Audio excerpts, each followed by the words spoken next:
Good afternoon, all. CamelbackTrading.org coming to you this Tuesday afternoon, April 13th, and we are looking at the market profiles here on Window Trader of the SPY, IWM, and Triple Qs. And this is becoming, it has to be becoming pretty numbing for anybody trying to short this market, as all you hear is buy, buy, buy, and the bulls just grinding higher. We are now one time framing up 12 days in a row. I think the record, if it's not the record, it's close to it. I tried to look it up. It's 14 days in a row, which took place back in 1971 and ended. The last day was April 15th, 1971. If that's the case, this is pretty stunning. If we were to one-time frame up 2 more days, it would be the 50th anniversary that we tie one-time framing up for 14 straight days. How incredible is that? The market, the volume's horrendous, just under 55 million. Our average is down to 82.5 million. The last 6 trading days, the most we've done in a day is 62 million, including after hours. Here's the silver lining to this with the volume. If we don't get a pullback soon, well, we started the second quarter and we've done nothing but go straight up. The market's up about $18 since the end of the first quarter. Straight up, no pullbacks. At some point, the big boys are going to have to start putting some money to work. Now, I'm sure they're in here a little bit, but with this volume, they are not controlling the action. So if we do not get that pullback that everybody keeps looking for, and they do decide to get involved, then it can get very interesting. I did not do a lot of trading today at all. In fact, I did 3 trades. Made on one, lost on small on one, and scratched on one. I made money on the day, but nothing to write home about. I didn't miss much Friday and Monday, and today I didn't miss much either. Let's start with triple Qs. Triple Qs go out with an all-time high and a poor high. So they get an all-time high and it's poor. Russell, I didn't do any trades there. Russell looked like it was going to have a B shape. Lowered their POC initially and then decided to go up. I did take a trade there. This is the one trade I lost on. When the market was, we've been having a disconnect, right? Russell goes down, Qs go up, vice versa. Well, when Russell started rallying in J, I said to the room, I said, well, we lowered the POC down to eyes high at the time. I said, we're 7 wide down there. I said, I think there's a good chance we can get 9 wide in KL or M to come back down. We got it at the time right around half back and at value high, and I shorted it. I shorted the micros.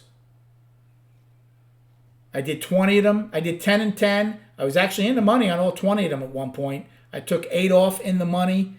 I'm like, well, I want to see if we do get. I'm short for a reason. I'm like, even though SPY and triple Qs are going higher, this thing, if it holds D's high, I think could come back in. Well, obviously that didn't happen. And when L opened, took out K's high, I said, that's it, took them off. I didn't lose a lot of money. I made money on 8 of them. I lost money on 12 of them. We're not talking anything big. And that was the only trade I did there. SPY. I started in B period with a long. Once we took out A's high, took out yesterday's high, made a new all-time high, I got long with the 411 calls, and that was my best trade of the day. And I made money on it. And then the only other trade I did, because there was just nothing happening, was I period. I took a short in I because there was no tempo. When we took out the day's high, it came in. I took some off, went back up, and then I said, and sometimes scratching on a trade is better than anything, because I said, well, something's not right here. J opened. It's like, something's not right. I'm not crazy about it. I took it off, and it was the right move because you saw what happened in J, K, and L. And I scratched on that. Now, what would have been 2 good trades today? The reason, one would have been H's low, but the bond auction had just happened. That would have been a beautiful afternoon pullback. But there was no way I was getting long right after the bond auction, or as it was happening at 1 o'clock. Because I was looking, and I told the room, I said, if we get a 50-cent move or a dollar move pretty good either one way or the other, I will fade it. Well, we didn't get either. And then once the bond auction was over and H was already back up here, you could sense they just started buying everything up. So it would have been a nice pullback. If there was no bond auction and it did the same thing, could assure you I would have been long in H to get back to POC. And by the way, we had 8 wide and never got 9. The only other trade that would have been a good one, I should have done this, was an E period in triple Qs. This happened last week in D. Looked like, hey, can we go and take out the IB to the downside with a gap? I didn't think we would. I really just didn't pull the trigger. Should have gotten long in E, and because I didn't think we would take out the opening or the IB low with the value higher and a gap higher. And obviously we didn't. And we finally took the K period to take out the IB high. Destinations for tomorrow. Upside, one and only one, my friends, 413.53. Today's high and all-time high. For the downside, we had a chance for 3 sets of single prints. We only hold one. 412.65. K's low, get filled at I's high at 27 cents. Then I'm using H as the afternoon pullback low of 411.54.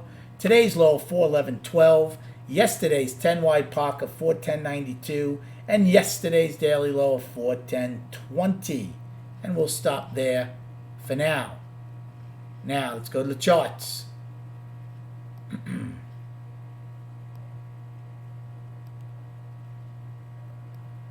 So monthly, remember we have a monthly gap. So we have half the month of April almost, monthly gap holding. One time framing up, 6 months. Weekly, one time framing up, 3 weeks. We have a weekly gap. We're still getting distance away from prior time frames. And then the daily just looks like a staircase going up. Look at this. One time framing up 12 days. Again, I think the record is 14. If anybody knows differently, I'd love for you to tell me, but that's what I kind of found. We're just staircasing it up. We go up, balance, right? Up, balance, there, right? Getting the steps. Up, balance, up. So, continues. Remember, markets don't go bull bear. That doesn't mean we can't wipe out 6 or 8 of these one-time framing up days in one shot. In fact, that will happen at some point. Because the higher we go with gaps, low volume, and poor structure, without the big boys coming in to support this and putting 150 million on the tape and getting some real strong trend days to the upside, without that, at some point you will wipe out a lot of these days. The question is it going to happen soon, or are we going to get 5 or 6 more days straight up like this? That's the only thing I think that remains to be seen.